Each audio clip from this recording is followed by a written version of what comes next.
The first pale light of dawn had barely brushed the jagged peaks of Kashmir when Captain James Whitmore received the encrypted radio transmission that would forever alter the course of his life, and, potentially, the stability of the region. Captain Whitmore, a seasoned officer in the British Army working under a joint intelligence task force, had seen battle in the icy heights of Helmand, the deserts of North Africa, and the jungles of Southeast Asia. He was calm under fire, relentless in the field, and respected by both allies and adversaries. A soldier's soldier, tactician, leader, and mentor. But this mission was different. Top brass had intercepted high-level intelligence. A rogue unit of mercenaries had slipped across the line of control, moving covertly into a volatile section of disputed territory. Their aim wasn't just tactical disruption, it was strategic chaos. Destabilization. Sabotage.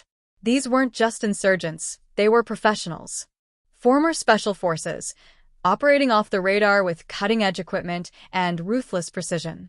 James was assigned to lead a covert operation, backed by local military elements, to intercept and neutralize the threat. The mission required a small, agile strike team. No noise. No flags. Just results. He handpicked his team without hesitation, each individual elite in their own right. First was Lieutenant Emily Thatcher, a sniper whose reputation preceded her. Ice-cold nerves, unmatched accuracy, and an enigmatic past. Some said she'd left MI6 after failed Black Op. Others claimed she'd never missed a shot in the field. James didn't care for rumors. He trusted her aim more than most men's words.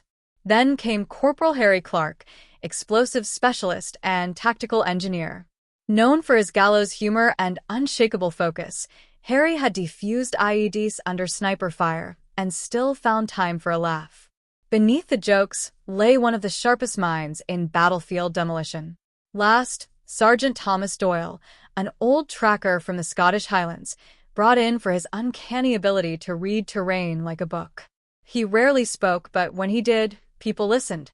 His instincts were so precise they bordered on supernatural.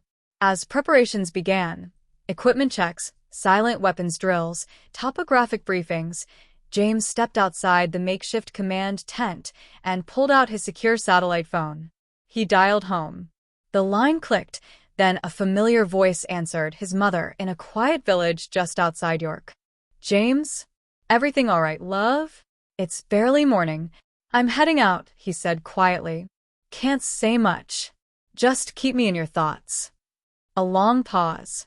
Then, her voice softened, though tinged with worry. "I always do. Wherever you are, you're never out of my prayers." James smiled faintly. He could almost feel her hands as she used to place them on his head before he left for Sandhurst. The warmth, the strength, unchanged, even after years of war. He ended the call, tucking the phone away. The cold mountain air bit at his face as the wind picked up. Behind him, the team continued quietly assembling their gear, faces focused, movements precise. There was no fear, only purpose. In that moment, as the first rays of sun lit the peaks in gold, Captain James Whitmore knew a new chapter was beginning. Perhaps the last, perhaps the most decisive. But when duty called, he had never turned away. And he would now. The mission began under a shroud of darkness, with the icy wind slicing through the valley and the peaks of the Himalayas towering above like silent sentinels. A pair of transport helicopters descended in near silence, rotors barely audible over the howling wind, dropping the strike team near the base of the Neelam Valley. From that point on, every step had to be taken on foot. Captain James Whitmore led the unit with a quiet focus. The terrain ahead was brutal, steep, snow-covered ledges, frozen riverbeds, and slippery outcrops that could betray even the most sure-footed. One wrong step meant a fatal plunge. But the soldiers never hesitated. Each man and woman in that squad had long ago accepted that their journey might not end in return. By day, they climbed, crawled, and fought their way through the unforgiving terrain. And by night, they set up silent camps in carefully chosen spots, always concealed, always calculated. They used heat-resistant, low-visibility tents designed to evade satellite surveillance. No fires were lit. No voices raised. Silence was survival. There was one thing Captain Whitmore couldn't help but notice every evening. Lieutenant Emily Thatcher, the sniper, quiet and always focused, would step outside the tent once the team settled in. Wrapped in a thick, snow-camouflaged cloak, she would sit for hours in the snow, her eyes turned to the stars, murmuring something to herself. Not prayer, not audible conversation, just soft whispers to the cold night sky. James never asked what she was saying. Some things weren't meant to be questioned on the field. By the third day, the cold had grown more vicious. The temperature plummeted to -20 degrees Celsius, and the air was so thin it burned in the lungs. Visibility had dropped to a few meters. Ice formed inside their boots, and frost gathered on lashes and eyebrows. Still, they moved slowly, steadily, pushed forward not just by orders, but by purpose. That afternoon, Sergeant Thomas Doyle, the veteran tracker from the Highlands, signaled a stop. Without saying a word, he crouched down in the snow and examined the ground. Fresh tracks, he finally muttered. Deep boot marks. Big ones. Military issue. They passed here not more than 2 hours ago. The squad closed in around him, inspecting the marks. The footprints weren't clumsy or panicked. They were deliberate, evenly spaced, calculated. The enemy wasn't running. They were moving with confidence, which meant they were likely trained, very well trained. Corporal Harry Clark, the unit's explosives expert, immediately got to work. He unpacked a set of tripwires and pressure charges, embedding them with expert precision along narrow passes and likely routes. Despite the tension, Harry cracked a dry grin as he worked, whispering, "Let's give Em a proper British welcome." His hands moved quickly, but his eyes were constantly scanning the trees. His humor was his shield. Everyone knew that. Behind every joke was a razor-sharp awareness of danger. Meanwhile, Sergeant Doyle moved ahead alone, following the tracks like a ghost across the snow. His movements were nearly soundless. He read the terrain with instinct honed by decades of field experience. He measured not just footfalls but pressure, stride, pauses, each sign telling him a little more about the men they were tracking. With each hour, the tension thickened like fog. The atmosphere had changed. Even the wind seemed to whisper warnings. The team knew what Doyle knew. The enemy wasn't far. They were close, very close. Every breath steamed like smoke. Every crunch of snow sounded like thunder in the silence. Captain Whitmore gathered his team behind a cluster of rocks. His eyes scanned the white landscape. No movement. Nothing visible. But he could feel it. Time was running out. Each step they took from now on was in a race against the unknown. But James Whitmore's face remained unreadable. Determined. Calm. Composed. He understood what his soldiers needed from him in this moment. Not inspiration, not orders, but certainty. And he gave it in silence, through his presence, his steadiness. They would keep moving, one step at a time, through snow, shadow, and silence, until the enemy was found. Or they were. The stillness of morning was shattered by gunfire echoing across the valley. Bursts of automatic fire rang out from the high ridgeline above, cracking through the silence like thunder. The team instinctively dropped low, scrambling for whatever cover the frozen ground offered. Captain Edward Hale scanned the ridge in a split second. The enemy had taken the high ground, a deadly advantage in mountain warfare. Lieutenant Isabel Hart, the team's expert sniper, wasted no time. She rolled behind a jagged boulder and took aim with her modified L96 rifle. Her hands were steady, her breathing calm. One shot, clean and precise, brought down a hostile. A second shot followed swiftly, and another fell. "We're compromised," Captain Hale shouted over the crackle of gunfire. "Fall back to the cave system now." The unit responded instantly. Moving low and fast, they retreated toward a hidden cave network marked on their reconnaissance maps, a backup plan they had prepared for but hoped never to use. Inside the narrow cave, darkness wrapped around them like a second skin. Cold air clung to the walls. The sound of distant gunfire echoed faintly, dulled by layers of ancient stone. Corporal Nathan Briggs had taken a round to the shoulder during the retreat. Blood soaked through his combat jacket, and his face was pale, but he stayed conscious. Captain Hale immediately knelt beside him, pulled out the field medkit, and began patching the wound with swift, practiced hands. Lieutenant Hart knelt at the entrance of the cave, rifle at the ready, her eyes fixed on the outside world. Every flicker of movement beyond the rocks was a potential threat. Sergeant Gareth Doyle, the team's season tracker, was the first to break the tense silence. "That wasn't their main force," he said in a low voice. "Just a scouting party. The rest, they're close." The words settled heavily in the air. Every soldier in that cave understood what that meant. If the enemy's advance units were here, the main strike group wouldn't be far behind. Time ticked by. The wind outside grew more bitter, howling through the rocks like a warning. Then came the sound, faint, distant, but unmistakable, movement in the valley. Boots crunching snow. Static on stolen radios. They were being surrounded. Trapped. No extraction route. No air support. No backup. But Captain Hale didn't panic. He wasn't the sort of man to crack under pressure. Quite the opposite. This was where he thrived. From the inner pocket of his tactical vest, he pulled out a folded map, worn, hand-marked, and studied a dozen times over. The cave system was extensive, but it also bordered a steep cliff that dropped into a frozen ravine. Dangerous terrain. But it also presented a rare opportunity.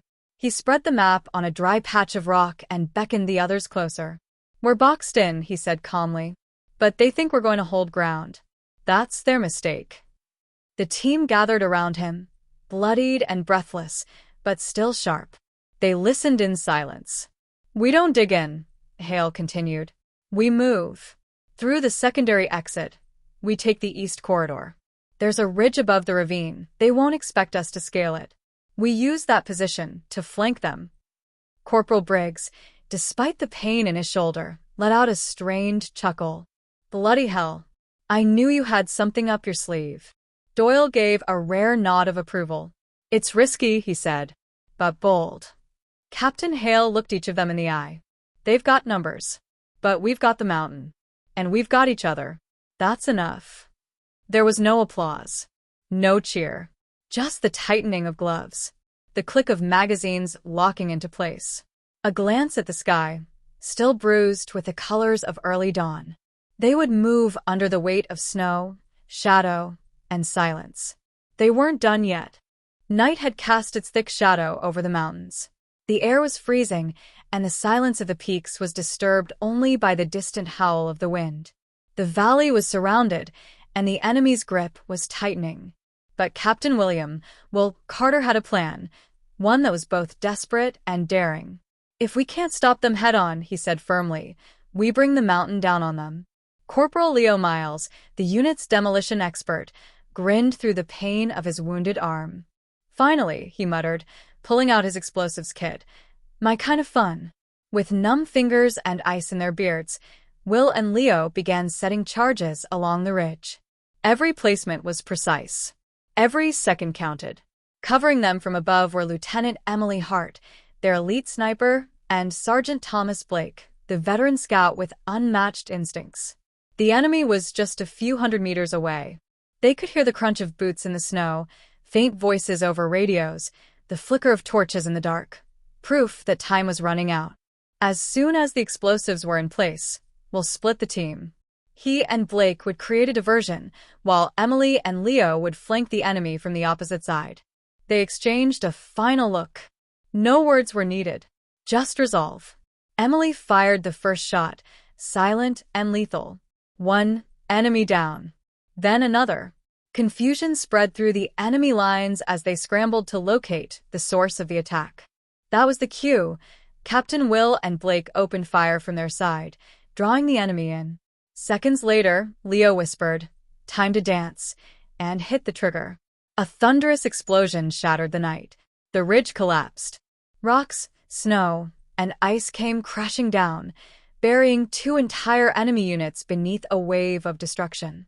Screams echoed across the valley, muffled by the falling debris. It worked. The plan had worked, but the victory was short-lived. In the chaos, an enemy rocket-propelled grenade slammed into the side of the mountain, right near the cave system where Will and Blake were positioned. The explosion knocked Will back, his vision going white, ears ringing with a high-pitched whine. When he came to, he was lying in the snow, disoriented. The mouth of the cave was half buried in rubble. He groaned, pulled himself up, and looked around. Blake. He spotted Sergeant Thomas Blake lying motionless beneath a slab of rock. Will scrambled toward him, brushing away snow and debris with trembling hands. Blake's hand was clenched around his dog tag, his eyes half open but lifeless. Will pressed 2 fingers to his neck. No pulse. He closed Blake's eyes gently and whispered, "Your sacrifice won't be forgotten, mate. I promise." Meanwhile, Emily and Leo were still holding their flank, pushing back the scattered enemy units. Emily's expression had changed. There was fire in her eyes now. She knew something had gone terribly wrong. Will emerged from the rubble, face streaked with ash and blood, rifle in hand. He didn't say a word. He didn't need to. Emily glanced at him. Blake.